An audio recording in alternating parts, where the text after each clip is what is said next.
Hola, bienvenidos a una nueva emisión. En este segmento nos corresponde hablar de la Constitución, todo lo referido a la Constitución. Empecemos.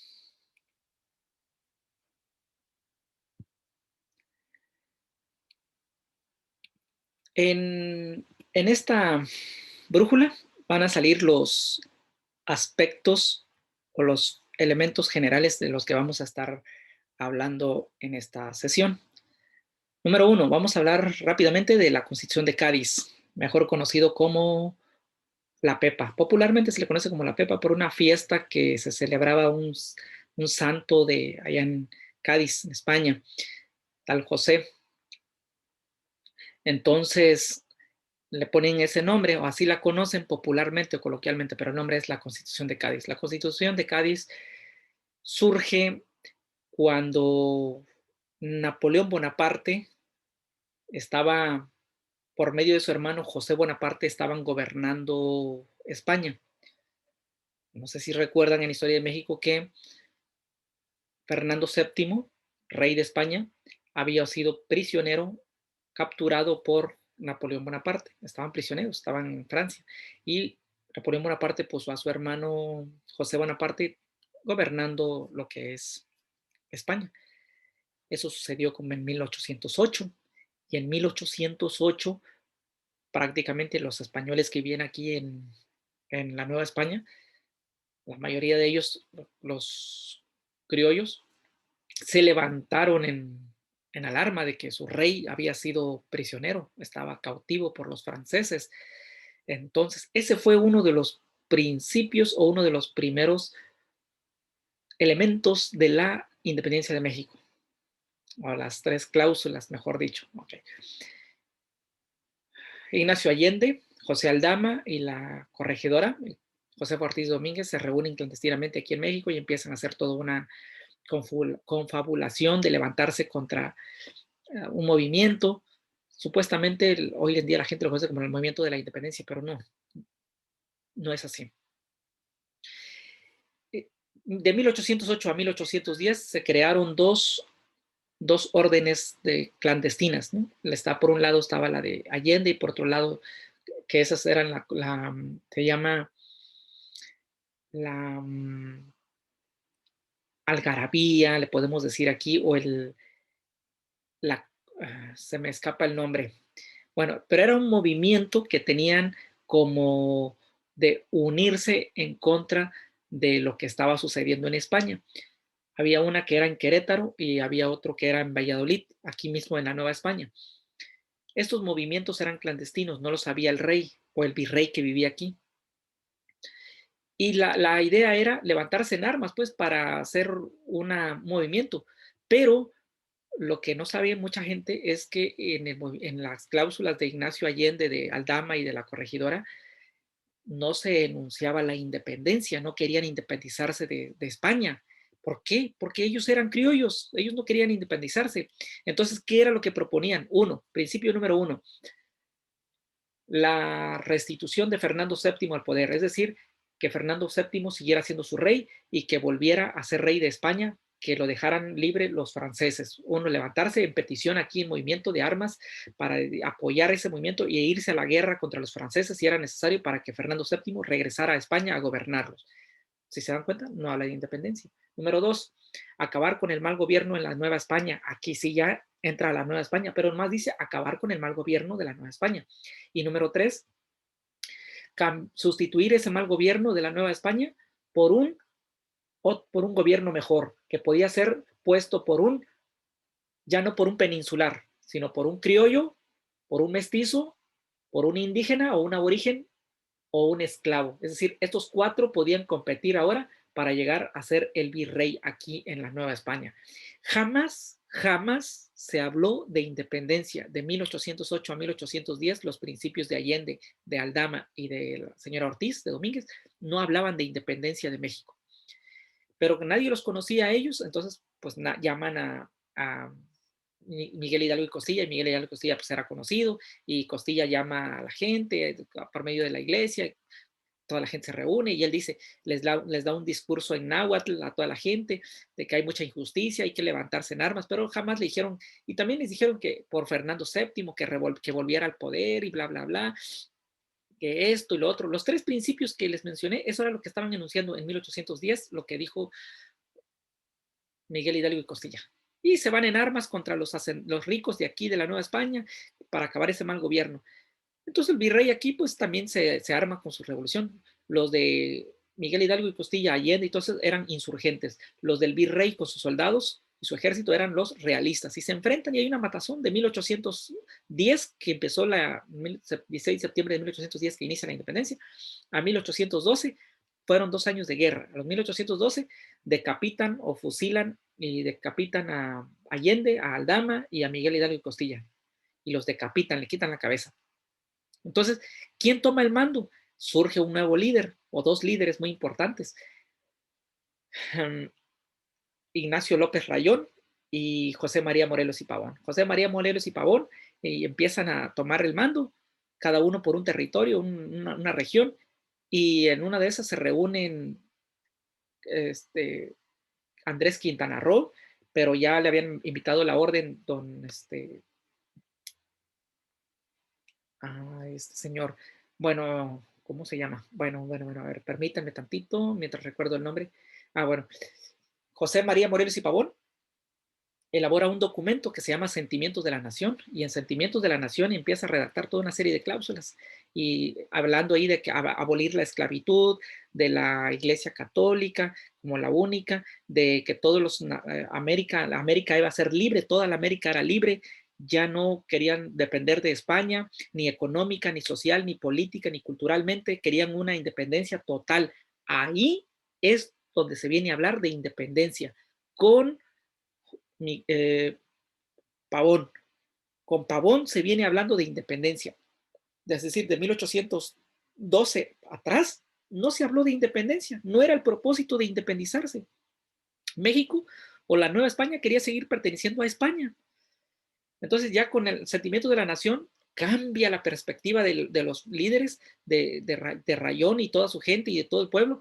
Ahora sí nos queremos independizar, pero ya de los españoles. Y curiosamente, 1813, 1814, pues asesinan a Pavón, también lo fusilan. Y en 1814 todavía Fernando VII estaba cautivo, él y la reina y sus familiares de Fernando VII estaban prisioneros. Entonces, en Cádiz se reúnen los españoles y, bueno, ¿qué hacemos? No tenemos rey, nos está gobernando un francés, y pues ahí hacen su nueva constitución y forman una nueva constitución que se llama la Constitución de Cádiz, y esa constitución pues prácticamente era abolir algunos sistemas de esclavitud que Fernando VII había impuesto en España, y cambia una serie de normas y de directrices. Y después, pues Fernando VII lo sueltan o lo liberan y pues, llega al poder a España, pero cuando llega y mira que ya hay una nueva constitución, porque ahí la constitución la impone el parlamento. Entonces el rey dice, órale, tengo una nueva constitución. Entonces Fernando VII lo que quería hacer era cambiar y abolir la constitución de Cádiz. Pero no solamente ahí, sino que la Cádiz, cuando la constitución de Cádiz, cuando entra en vigor, cuando se implementa en 1814, viene hasta México, o sea, a todas las colonias españolas llega la noticia de que iba a entrar la Constitución de Cádiz. Entonces, los que vivían aquí en México dijeron, no queremos la Constitución de Cádiz.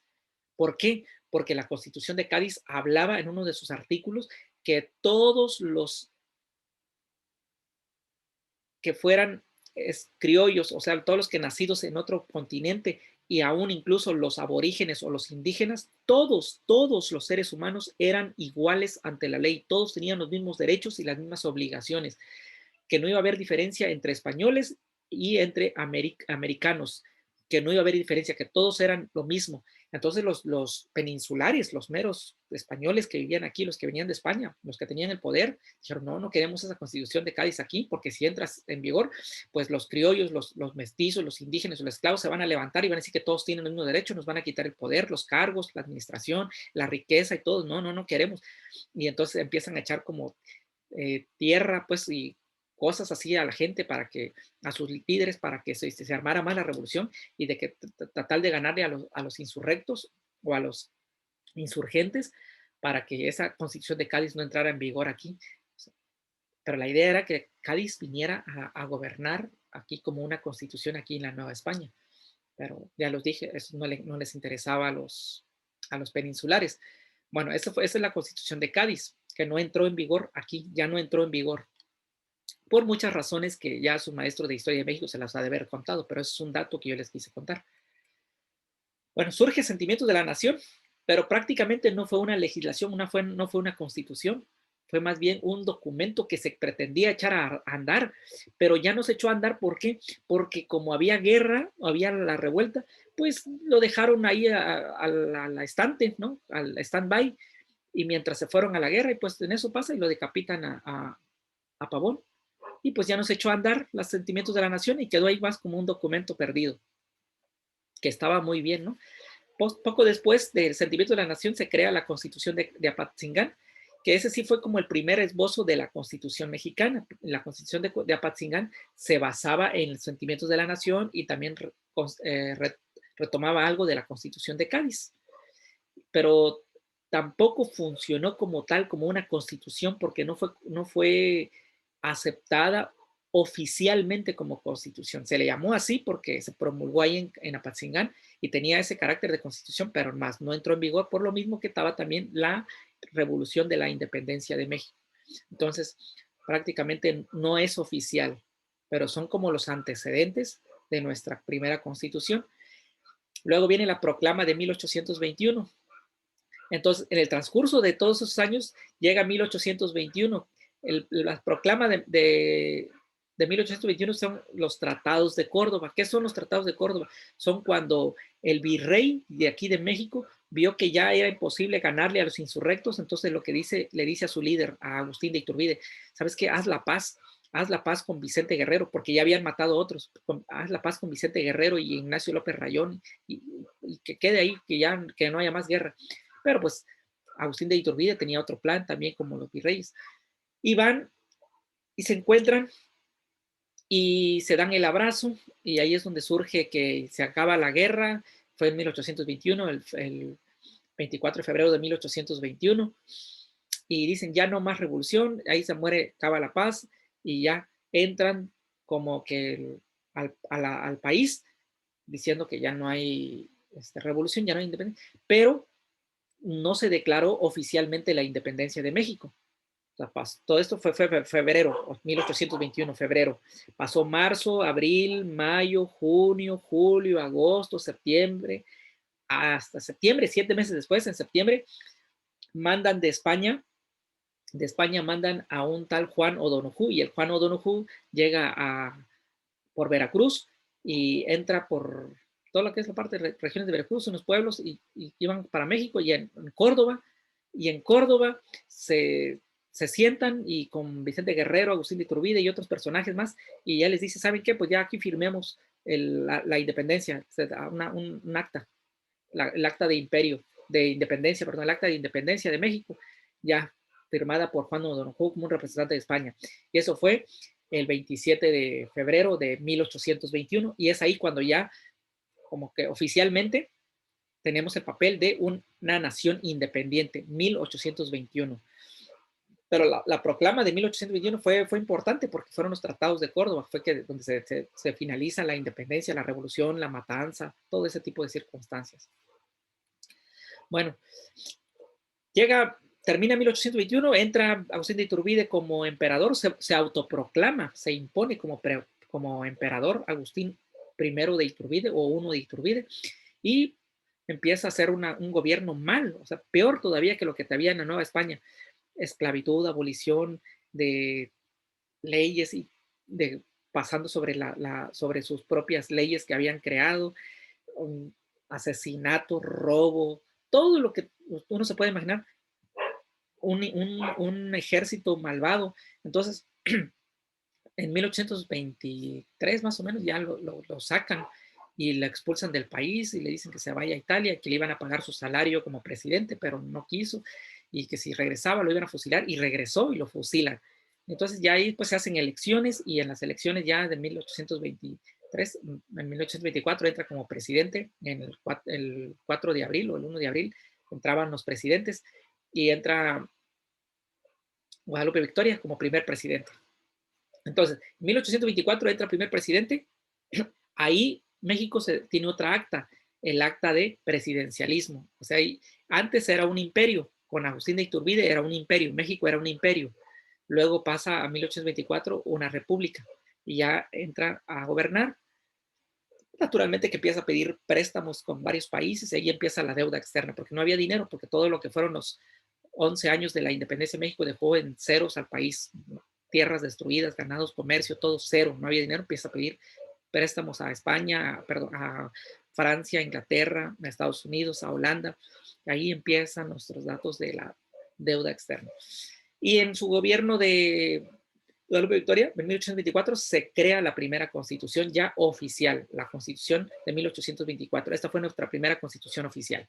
Bueno, a partir de aquí ya nada más se los voy a ir leyendo porque los vamos a analizar más adelante. Del 1 al 4 ya no vamos a hablar porque eso fue muy breve. Vamos a empezar a hablar del 4, del 5 en adelante. ¿Qué más vamos a ver? Vamos a ver la Constitución Centralista de 1836, que mejor no es una constitución, sino más bien las 7 leyes. No se llama constitución. También vamos a hablar un poquito sobre las bases orgánicas, que fueron las bases orgánicas, que fue el resultado de las discusiones de la llamada Junta Nacional Legislativa. También vamos a hablar de la Constitución de 1857, que esta fue el resultado de la Guerra de las Leyes de Reforma, con Benito Juárez e Ignacio Comonfort. También vamos a hablar de la Constitución de 1917, que fue el resultado del levantamiento armado de la Revolución Mexicana. Y en otra emisión, hasta aquí quiero terminar mi primera emisión, en la otra emisión lo que vamos a hablar va a ser de la ley. Aquí ya es otro tema, la ley como norma general, abstracta y obligatoria que regula la conducta humana. Luego vamos a hablar de las características que tiene la ley, cómo se aplica, cómo se identifica y finalmente vamos a hablar cuál es el proceso para crear ley en México, cómo le hacen los legisladores para crear ley en México, cuál es el procedimiento, el requisito que se sigue. Bueno, entonces esta primera emisión va del punto número 4 al punto número 9 y del 10 al 12 va a ser en otra emisión. Bueno, entonces vamos con, perdón, del punto número 5 al 9, esta emisión del 5 al 9. Vamos a hablar de la Constitución. Una Constitución es un texto codificado de carácter jurídico-político surgido de un poder constituyente. Cuando dicen poder constituyente es de personas en representación del pueblo, que tiene el propósito de constituir la separación de poderes, separar los poderes. Eso es la función de la Constitución. ¿Cuáles son esos poderes? Legislativo, ejecutivo y judicial, que anteriormente estaban unidos, o más bien dicho, no había una separación. Y la Constitución define sus respectivos controles y equilibrios. Es decir, la Constitución define, voy a sacar un puntero aquí, la Constitución define los respectivos controles y equilibrios, cuál es la función del legislativo, del ejecutivo y del judicial. Además, la Constitución es la ley fundamental de un Estado, o sea, de un poder, de un gobierno, con rango superior a las demás normas jurídicas. O sea, la Constitución está por encima de la Ley Federal de Trabajo, de todas las demás leyes, la ley aduanera, la ley de comercio, la ley marítima, etcétera, etcétera. E incluye el régimen de los derechos y libertades de los ciudadanos. Es decir, en la Constitución, aparte de que vemos que hay una forma de que se divide el poder, qué es lo que le corresponde, cuáles son sus atributos del legislativo, del judicial y del legislativo, también se especifican ahí las obligaciones y los derechos y las libertades de los ciudadanos, de lo que nosotros como ciudadanos gozamos. Ok. La Constitución de 1824. Vamos a hablar de la Constitución de 1824. La nación mexicana ¿cuáles eran sus principios, sus artículos más importantes? Uno, la nación mexicana, en el artículo 1 se hablaba de eso, la nación es para siempre libre e independiente del gobierno español y de otros países. Fíjense que bien, aquí ya se habla de independencia, libre, autónoma de otros países. En el artículo número 3 se hablaba de la religión de la nación mexicana, es y será perpetuamente la católica, apostólica, romana. Y se prohíbe cualquier otra, porque la ley protegía que fuera la católica. Fíjense que aquí hay una contradicción. La Constitución de 1824 hablaba de la libertad acabar la esclavitud, abolir la esclavitud, de separarnos de otros países, ser autónomos, pero no había libertad de credo político, de credo religioso, porque estaban diciendo que la única y que iba a ser protegida por la ley era la apostólica romana. Entonces aquí ya no había libertad, aquí ya había imposición. Eso es una contradicción de la Constitución de 1824. En el artículo 4 se hablaba de que esta nación, México, adoptaba para su gobierno la forma de república representativa, popular y federal. Iba a ser una república federal. Y se dividía, que esa república se iba a dividir en supremo poder de la federación para su ejercicio en tres poderes: legislativo, ejecutivo y judicial. Y en el artículo 7 se hablaba de que el poder se depositaba en el legislativo de la federación en un congreso general, es decir, en un, en un congreso, como hablamos ahorita de los diputados y senadores. Esto se divide en dos cámaras, una de diputados y otra de senadores, así como está hoy en día.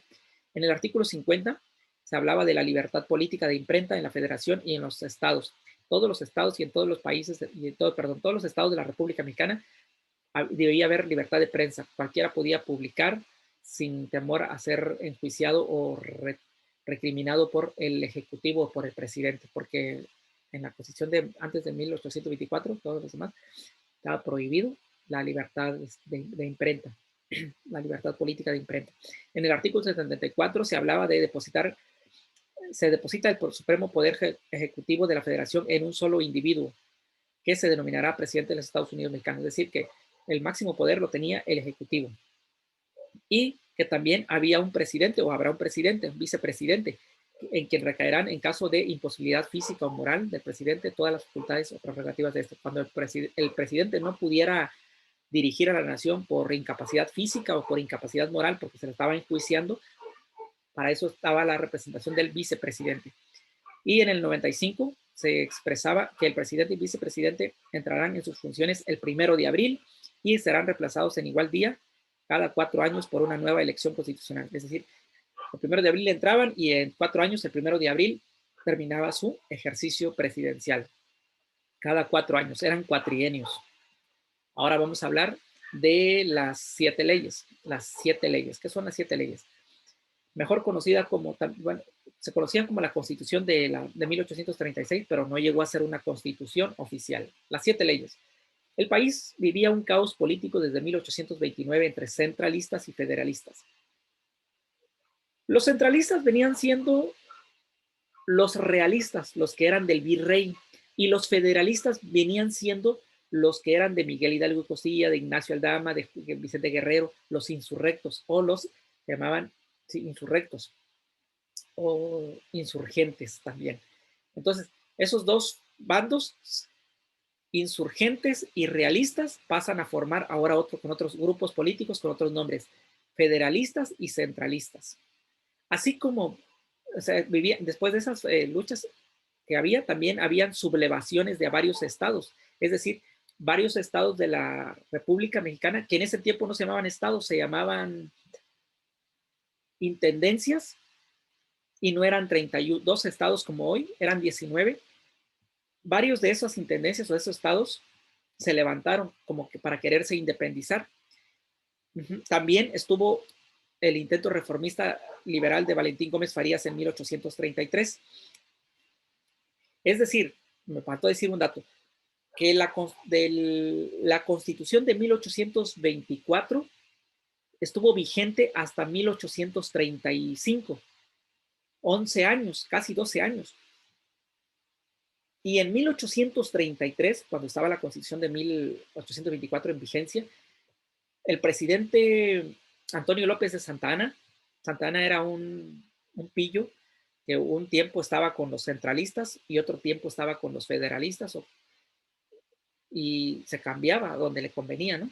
Pero era un gran soldado, un gran militar. Entonces, cuando él era presidente en 1833, se salió, o sea, se fue de viaje. Hay algunos que dicen que estaba de exiliado y otros que dicen que andaba de viaje por Cuba. Dejó a su cargo a Valentín Gómez Farías. Entonces Valentín Gómez Farías quedó como presidente, pero Valentín Gómez Farías empezó a hacer una serie de cambios que no le gustó a los centralistas. Los centralistas eran los que venían del virrey, de los peninsulares, de los españoles, de aquellos que tenían el poder y que querían seguir conservándolo. Por eso se llama conservadores, porque querían conservar el sistema de gobierno de virreinatos, querían conservar el poder, el dinero, la riqueza, la fama, los lujos. Entonces, Valentín Gómez Farías era liberalista o era federalista, liberalista o federalista o insurrecto. Y él hace una serie de cambios, de reformas, y las empieza a hacer y las empieza a implementar. Entonces, todo esto, todas estas luchas que hubo, ¿y qué fue lo que él hizo? Primero, Valentín Gómez Farías separó la iglesia-estado, trató de separar que la iglesia hiciera lo que le correspondía y el estado lo que le correspondía, porque en ese tiempo la iglesia tenía mucho control sobre el gobierno, sobre el estado. Así que Valentín Gómez Farías dijo libertad de culto. El que quiera creer en un Dios, que crea, que quiera adorar una piedra, que adore una piedra. El que no quiera adorar, que no adore. Si quieres tener otra creencia, que tenga libertad de culto. Ya no va a ser la iglesia católica o la religión católica la única. Pues eso no le gustó a la iglesia católica. Es decir, separar la iglesia del Estado también, como ya lo comenté. La liberación del pago del diezmo, porque todo era obligatorio, pagar el diezmo. Dijo, no, ya no más. El que quiera pagar el diezmo, que lo pague. Y dice, eclesiástico, liberación del diezmo eclesiástico, etc. Entonces, presionado por la Iglesia Católica que pugnaba por el orden, por un orden que se suponía que esperaban una mejor forma de vida, pero fue peor. Entonces, Santa Ana regresa porque se enteró de eso, lo manda a llamar y llega al país y dice, hay que hacer las cosas bien, y sacan a Valentín. Entonces, a través del presidente interino, que era Valentín Gómez Farías, optó por suprimir el régimen federal, es decir, vamos a acabar con ese régimen federal, es decir, acabar con la Constitución de 1824 y vamos a generar una nueva Constitución. Es decir, cuando él llega, saca a Valentín y dice, vamos a hacer una nueva Constitución, ya no la de 1824. Entonces, en 1835 se estableció un Congreso Constituyente que expidió las bases constitucionales que dejaban sin efecto a la Constitución de 1824. Pero no entró en vigencia sino hasta en 1836, el diciembre de 1836, entra en vigencia esa supuestamente constitución. Y la primera ley, es decir, como eran 7 leyes de esa supuesta constitución de 1836, la primera ley, ¿a qué se refería?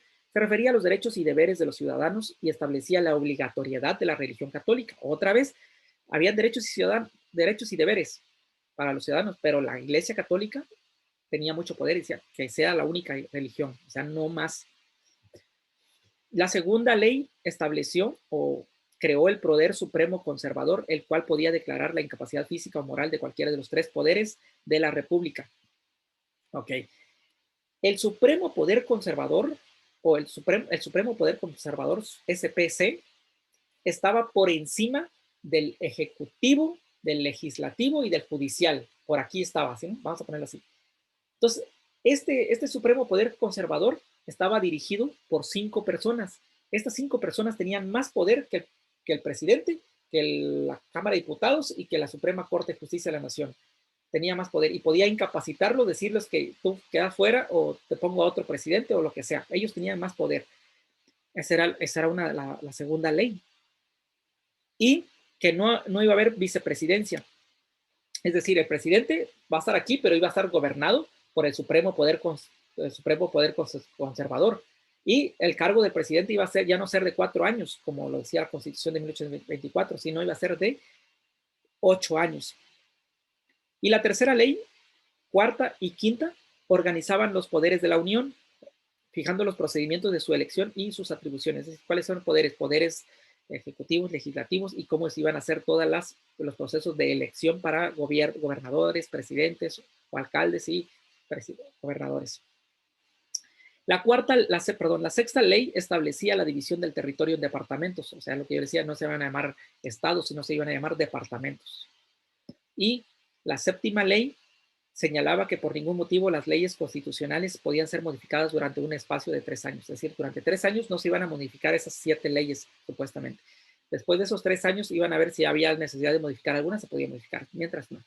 Y en las 7 leyes también se contemplaba el voto censitario, es decir, no todos podían votar para elegir un presidente, ni podían proponerse para ser votados para poder asumir un cargo.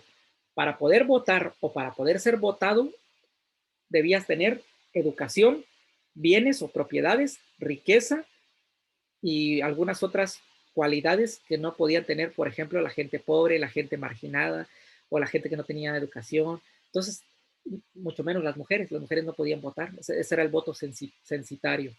Bueno, también se permitía la aportación de armas a las personas, bueno, a cierto tipo de personas, que era lícito andar con armas en las calles. Había muchas cosas más, pero las 7 leyes, esos eran los puntos más centrales de las 7 leyes. Es lo que nos interesa analizar. Ahora vamos a hablar de la Constitución de 1857. Debido a la dictadura de Santa Anna en 1853, porque Santa Anna gobernó el país alternadamente muchas veces, casi me parece que hay algunos historiadores que dicen que fueron 14, en 14 ocasiones estuvo sentado en la presidencia en diferentes momentos. Entonces, una vez estaba con los centralistas, otra vez con los federalistas y a donde le convenía. Entonces, y por sus actos de heroísmo que hizo, la gente lo aclamaba. Pero bueno, llegó un momento que en 1853 Santa Anna era el presidente y ahí fue donde ocurrió lo más desastroso de su gobierno. Después de que ya había perdido la guerra con Estados Unidos, había regalado o cedido los territorios de Nueva Arizona, de California y otros estados más, vendió la mesilla por 10 millones de dólares o de pesos, no se sabe exactamente.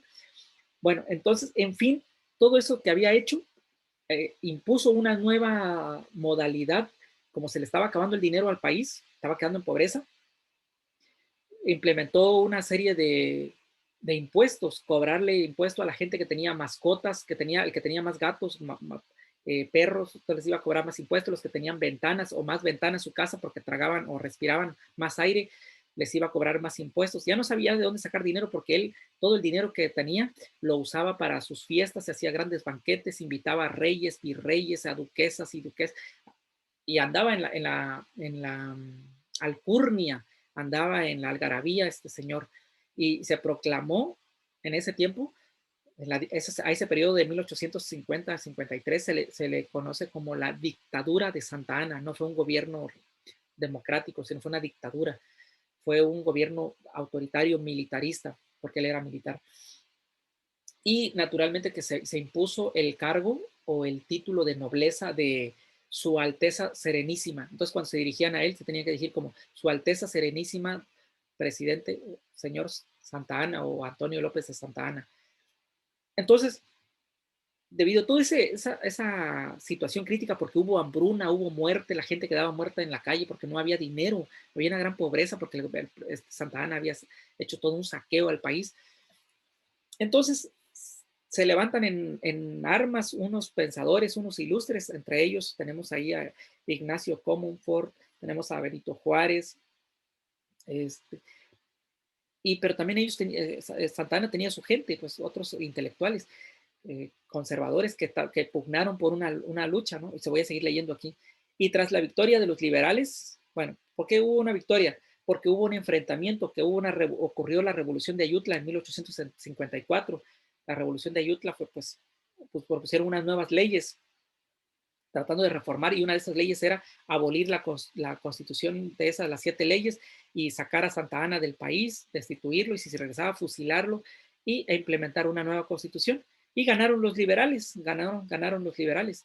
Entonces, a través de esa victoria se propuso la promulgación de las leyes de reforma, que fueron ya iniciadas por Valentín Gómez Faría en 1833. Lo que Valentín Gómez Farías había propuesto en 1833, lo rescataron y lo traen para poder hacer en la Constitución de 1857, es decir, modificar la de 1836.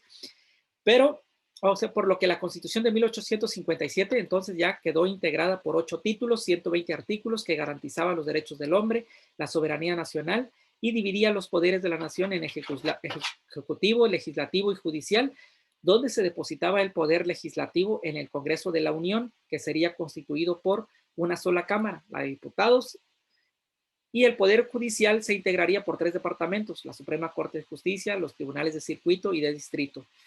Y sus características principales fueron la separación formal del Estado-Iglesia y la separación de los fueros militares y eclesiásticos. Bueno, en pocas palabras, la Constitución de 1857 retoma los ideales de Valentín Gómez Farías, esas propuestas, y que eran prácticamente las leyes de reforma. Eran la ley, por ejemplo, la ley Juárez, la ley Iglesias, la ley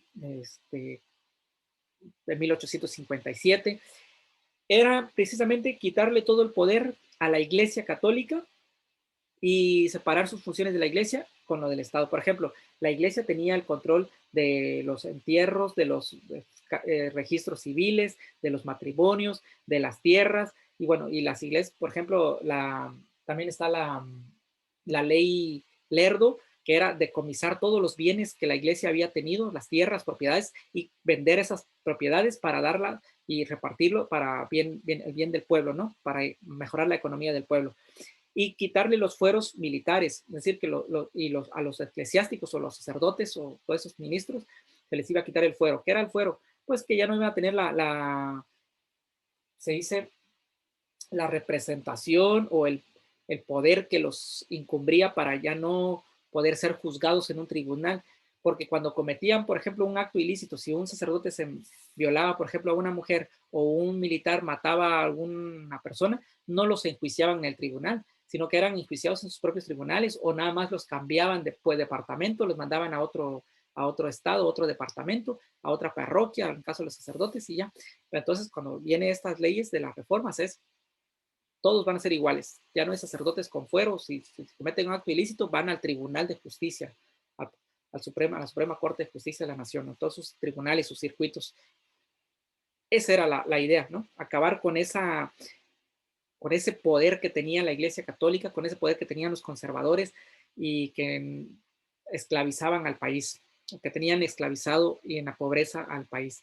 Esos fueron los ideales de Ignacio Comonfort, de Sebastián Lerdo de Tejada, Miguel Lerdo de Tejada y de Benito Juárez, y ellos fueron los que con esa reforma de las leyes de reforma y con la revolución de Ayutla se logra constituir o construir la Constitución de 1857, que en su momento fue muy aceptada y muy benéfica, muy útil, pero que a la postre, cuando llega ya Porfirio Díaz en el poder, nos damos cuenta que pues no se lleva a cabo como tal y había necesidad de reformar la Constitución de 1857 por una nueva Constitución, que es la Constitución de 1917.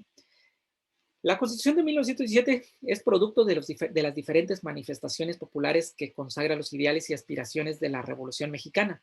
En 1917 se promulgó una nueva Constitución revolucionaria nacionalista promotora de las libertades individuales y los derechos sociales.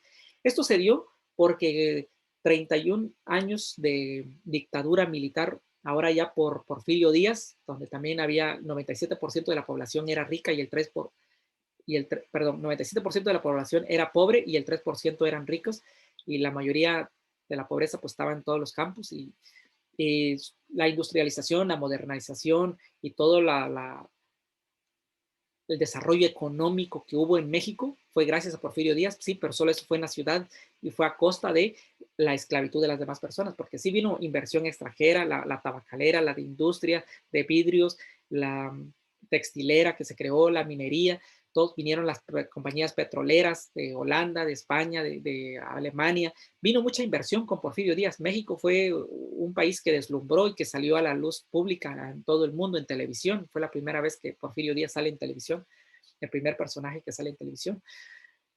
Trae la energía eléctrica, trae el tren, el ferrocarril, las glorietas, el estilo francés, la vestimenta, impone una nueva vestimenta, la moda de Francia para las mujeres, para los hombres, toda una algarabía, pero era una ciudad, pero la gente en el campo estaba en la pobreza extrema, trabajaban desde las 3, 4 de la mañana hasta las 6, 7 de la noche por un salario mísero, trabajaban niños, trabajaban niñas, trabajaban mujeres y hombres.